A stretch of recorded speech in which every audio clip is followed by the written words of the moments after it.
Hey everyone, welcome back to another episode of One, Two. We're here to answer your questions, so we're going to jump straight to it. It was a fun weekend.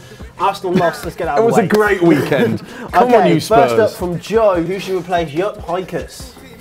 Oh wow, it's a tough one. They've been through like every good manager. Thomas Tuchel. Okay, there we go. From Luke Carroll, #12. Boom! His question is, there's been loads of talk about this now. Will we ever see a Scottish team in the Premier League, i.e. Celtic and Rangers, because he thinks they're good enough? No.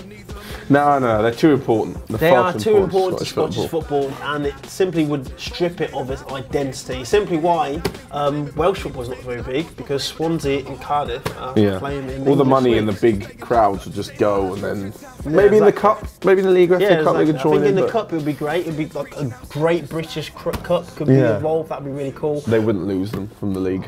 Exactly. So, moving on, from Susset Bihat, #12, who can replace Zidane as a manager? But main question is Pochettino ready for the big Madrid task? Yes, I think he is, but I don't want to see him go, so no.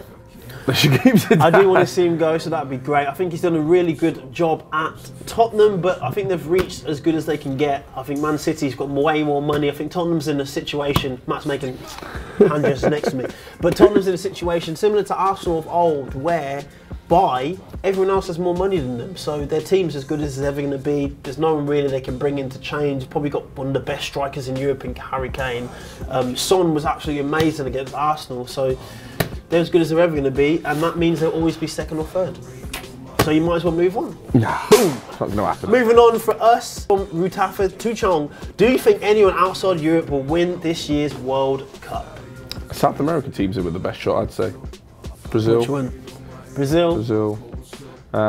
Anyone else outside Europe, I don't think so. Yeah, I think I'll go with Brazil as well. I think they've got such an amazing squad, but Europe is very strong right now, like ridiculously strong.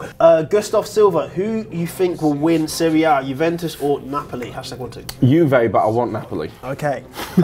Arsenal question, so Matt can get his digs in. From Oliver MJR, now that Aubameyang is in Arsenal, would they finally win the Premier League again? I feel like this was written before Saturday lunchtime. No, one player does not win you the title, even though he is good. That's a true response. From the Sayedin Banik, #12, who has been the worst signing of the summer so far in terms of performance and value? I'm going to go with Virgil van Dijk, simply because he's not worth 75 million. But Matt? Yeah, I agree with that. The worst signing of the summer, Danilo at Man City. I don't think he's that great. Fair enough. Moving on to Jordan Adams, who will win the Golden Boot of the Champions League? #12. Lewandowski. I think it'll be Ronaldo. I think he's going to get back to a lot of scoring form in his last few stages.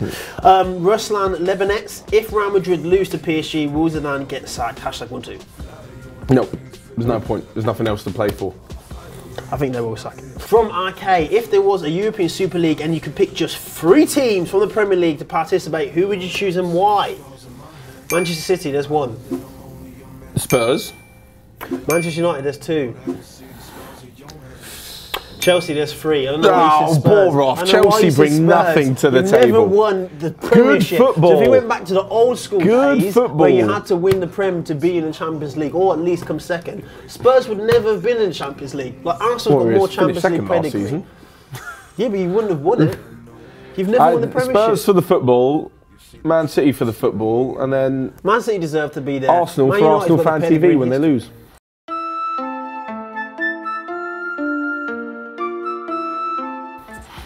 Fine, we'll go with that answer. Moving on, RK again. Quick prediction for this week's UCL games. Basel, Man City, who wins? City. Juve, Spurs, who wins? Draw.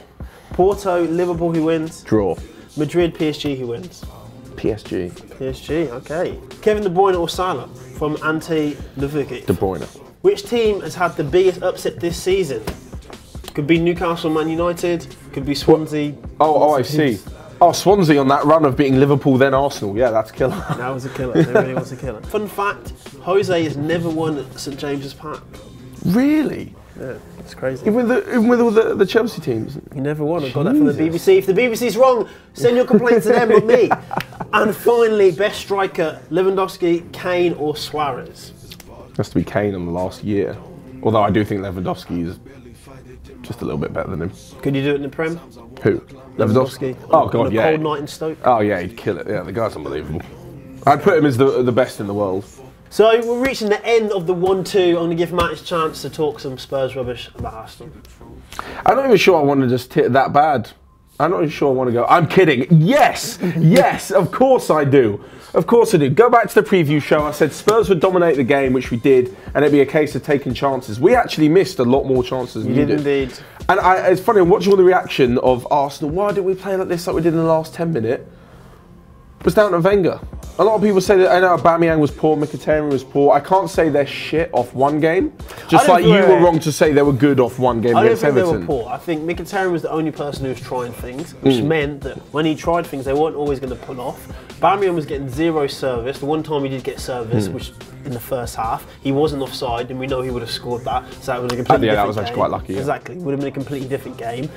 When he took off El Neni and Xhaka, that released the whole side because you just can't play them both, and neither of them are decent. So you need to play. But this is what I mean. But it's Wenger's fault. Exactly, it's managerial decision. He got it wrong. He did well actually, because when Spurs score early, shit usually hits the fan for the opposition. So he defended well. Probably should have scored when Aubameyang was onside. The first half was actually not that interesting. I thought Arsenal played it well, but then to stick with it and then go for it after, you know, in the final 10 minutes when you showed what you could do when Lacazette had the chances. And we'll end with bench Iwobi. He is rubbish. Oh my God. So there's been another episode of 1-2. If you're watching, make sure you give us your questions. Keep posting and liking, and have little debates as well. If you see a question that you know the answer to, make sure you answer it and post your own question. And we'll see you again next week. Peace. You know what I've just realised as well? Is this the inside or the outside of the box?